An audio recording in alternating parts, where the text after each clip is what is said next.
Let me go straight across to Khushbu Sundar, who has agreed to join us and detail her abuse and why she thought it was important to speak out now. Khushbu ji, first of all, thank you very much for joining us here on Mirror Now.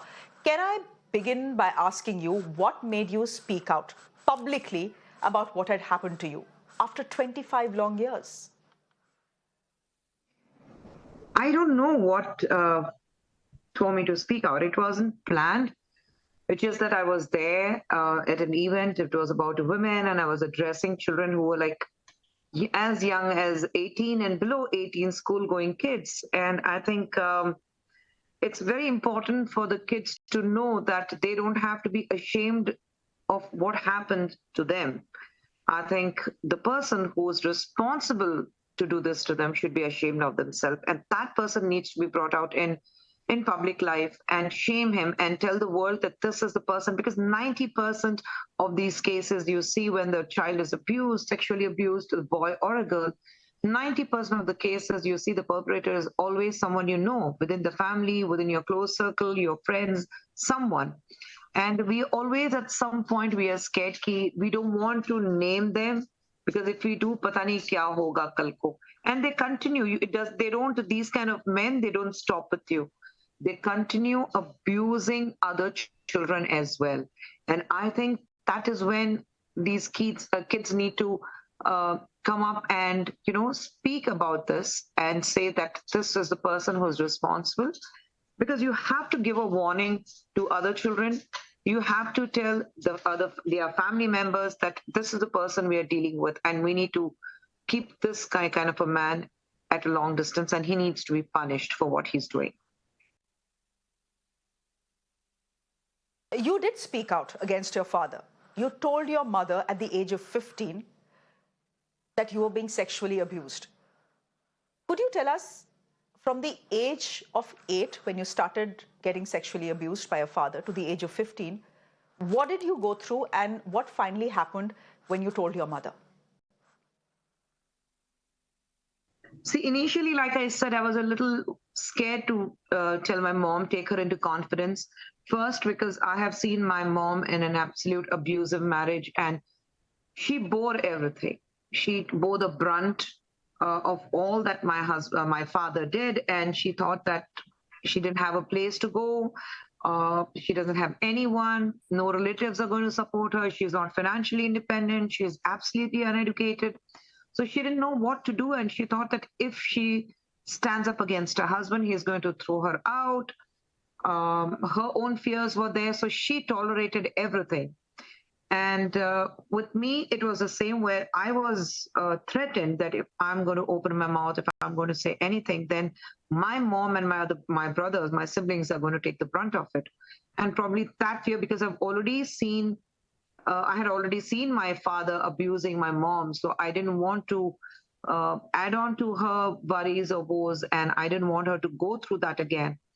And so probably I just kept quiet. But then there comes a point as you grow up where you learn and you say that enough. I think somewhere I had this confidence in me that this needs to stop. I cannot take it anymore, and this needs to stop. And I just did. And when I took my mom into confidence, she was with me, and till date she is with me. And when I revolted against my father, he left us in a lurch, and since then to now, I have never ever spoken to him. And even my mom has never made an attempt to speak to him or to see him. And I think he died last year. This is what I hear. And my mom said, when I said, I think your husband has finally kicked the bucket, and she said that you should have done it long back. People like him are not fit to live in this world. So I think that's where it ends. My mom has always been with me, and I always thought, even my growing up times, I always felt that my mother was a single parent. I've never seen that love or affection of a father, so I always thought my mother was a single parent to me. When you told your mother, did she believe you right away? I ask you this question because when people who work with survivors of sexual assault, especially when the assault happened when they were children, many times I won't say in most cases, but many, many times, the parent refuses to believe the child. The parent thinks, झूठ बोल रहा होगा, must have misunderstood. Was that your experience as well? कि बच्ची है, झूठ गलत बोल रही होगी. She must be cooking this up. No, that wasn't my mother's reaction. I think probably though she has never said it, I'm sure she's seen he abusing in many ways where she probably would have seen his lifestyle and the way he was with other women. I think somewhere she knew that my daughter is saying the truth. She's speaking the truth, and she never questioned me even once about it. She never questioned me.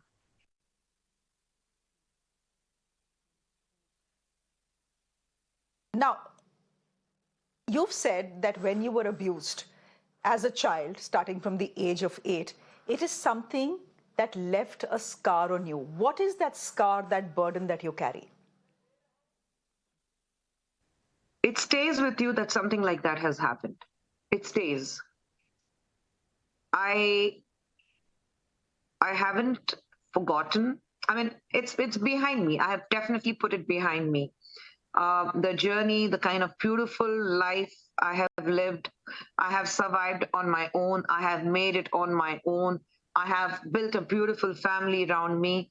My husband, my 2 children, my mom, my brothers, my friends, the kind of life I lead today, whether it is career wise, personally, politically. I think I have single-handedly built this, and so I'm having a very beautiful life. I'm at bliss. I'm content. But yes, that scar, the wound has healed, but the scar is never going to go. That's going to stay with you forever till my last breath. It's going to be there. It's going to go with me to my grave. That scar is never going to go because something like this happened to me, and this is what I don't want any other child to go through it. In fact, when I speak to my girls, my girls, she's 22 and 20, very independent, fiercely independent, I would say. 2 beautiful girls I have, and my courage comes from them because they're not. This didn't come as a shock to them. They know about it. I did confide in them long back, so it didn't come as a rude shock to them, and they have been like, Amma, you just have to let it go. You can't continue to carry this burden with you. You have to let it go. And I think the confidence they give me, the kind of trust they have in me, I think this is what allows me to be who I am and say what I want to say.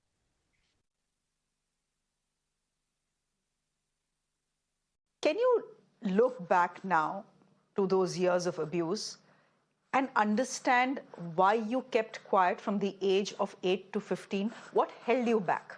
You ultimately did go and speak to your mother, but till the age of 15, what held you back? Fear, simple thing, fear because again, like I said, I didn't want my mom and my brothers to go through any kind of problems because I was threatened that they would face the dire consequences if I speak to anyone about it. So that fear was within me, and probably as a child, you are too shocked, to it, the kind of shock and the pain, it numbs you. So probably I was in that period of being completely numb, that I didn't even have the courage to speak. But when I did with a lot of conviction, and I knew that I had to put a full stop. I couldn't continue with it, so I had to. Ma'am, you're now a member of the NCW. As someone who's gone through sexual abuse as a child, what is it that you'd want to tell young boys and girls who are watching this broadcast? Because the fact is that sexual abuse at the hands of adults is not as uncommon as we think. What is it that you'd want to tell children and perhaps their parents as well? Not only children, first to parents. I think you have to believe your child. You have to believe your child. Every man, when he's so sick where he can abuse children, if you know him very well, he will leave behind some kind of inclination. I mean, you know from his behavior, you know from the child. A child will always become numb in front of that person. The child will go into one kind of, in a shell when he or she is confronted with the person straight face to face, who has abused him or her. So you notice these differences within your child. You notice that why the child is gone into a different phase altogether, why the child is in a different zone altogether, why the child is not the usual happy child my child used to be. You need to have a conversation, a constant conversation with your child, and keep asking them if they notice any kind of a change in their behavior or their pattern of life.